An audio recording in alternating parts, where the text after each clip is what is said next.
Hey everyone, here is the instructions for week 6 and actually just a little more information about a couple of other things. So the first thing I'm going to say is I have, in light of some of the feedback I've gotten from you on your technology access and what you have available, I have updated our course pacing schedule.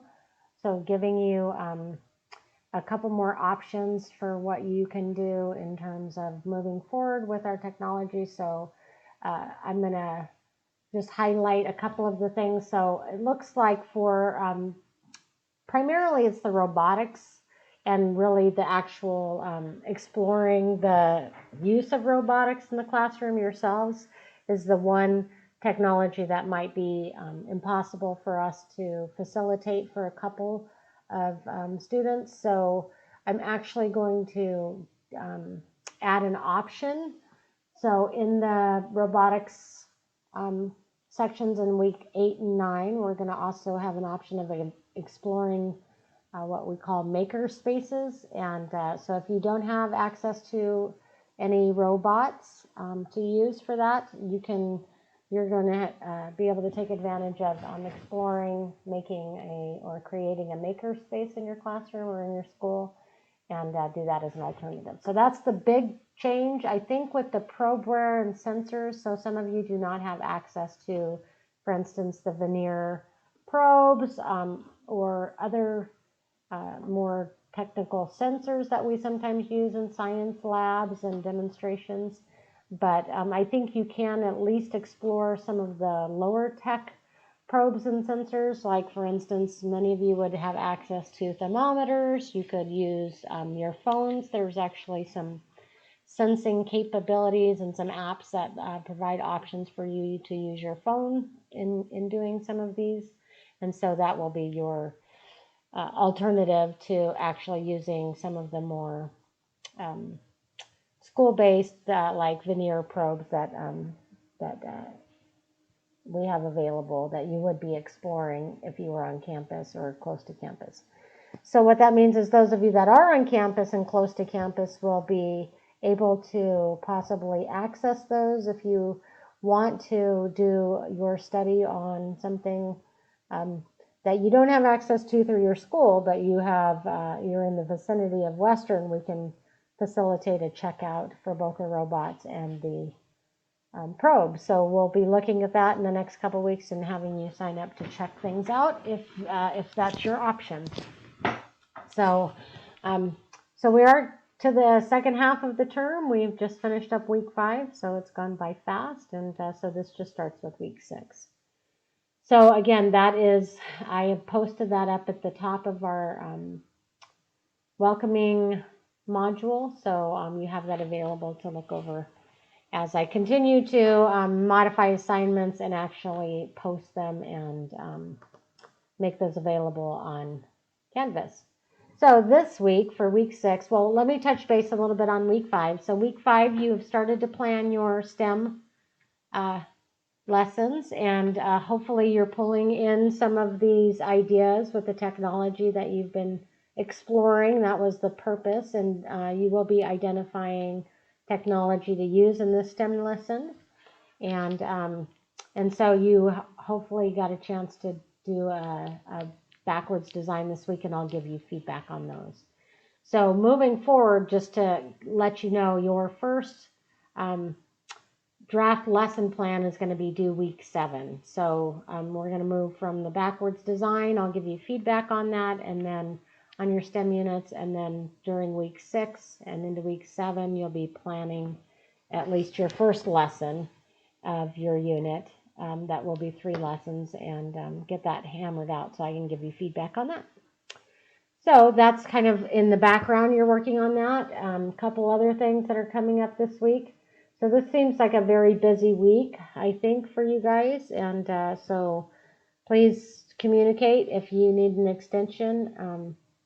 Your professional project is going to be due on the 8th of November, so you have a week to finish that up, and that is you were supposed to attend or participate in some type of professional development, and then write up kind of the summary of that, and then include some evidence of you participating in that. So that is due November 8th, the end of next week. Your general assignments this week are going to be around coding. So, but your discussion this week is not. Your discussion is actually going to be around, you're going to choose what technology you're going to use for your second technology project and give a brief description of that technology. So thinking forward, so last time you kind of were able to think back, what have we used? Maybe what do I want to explore more? Many of you chose things that we had already spent some time on. And so for technology project 2, I want you to consider maybe another one we've already explored, but also looking ahead, what are we doing? So robots, maker spaces, sensors, probes, Web 2.0, these are all technologies, real-time data. Those are all things that you're going to be exploring coming up. And so maybe perhaps there's one of those that you want to focus on. And so for the classroom discussion this week, it's just you identifying what you're going to choose and then giving us a brief description and then responding to others. So hopefully we don't have a whole bunch of people doing the same technology, and you'll get different ideas. And then the technology you're going to be working with this week is coding. So you're going to actually do some reading. So your reading response will be to look through the reading that I've posted. So there's a blog and a couple of articles that talk about coding, and then also what are some tools for coding. And then with that information, you're going to respond to the reading this week, which is you have 3 questions. Why should we teach coding? What are some of the benefits and drawbacks of teaching coding? What are a couple of ways that are suggested for teaching kids how to code in school? And then you're going to just either post that directly as a text entry and then respond to 2 other students, and those responses are due by the 10th. So that's your reading response for week 6. That one should be fairly easy. I'm expecting just a paragraph for that one, lighten the load just a little bit. And then for the coding project, you're going to explore some of those tools that were highlighted in the resources. Find a coding tool that is appropriate for the age group that you're working with. And again, kindergartners, you're going to have a tough time finding a coding tool, but there are some that maybe with scaffolding and support, they might be able to begin to be introduced to. So look through the resources, find one, and then you're going to practice with it just a little bit and show me that you've taken a look at it enough that you can evaluate and give us kind of a review of it. So like your other technologies, a 1-page double-spaced review that describes the resource and the value of using it in STEM.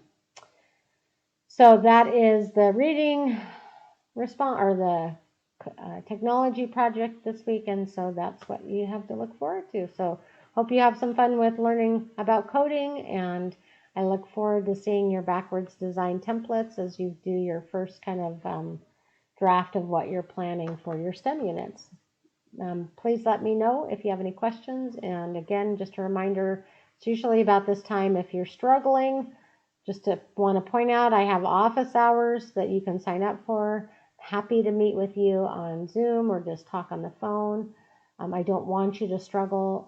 I want you to be enjoying having the opportunity to look at lots of different technology. So please do sign up for that or email me if you need some additional help. And I will see you in another week.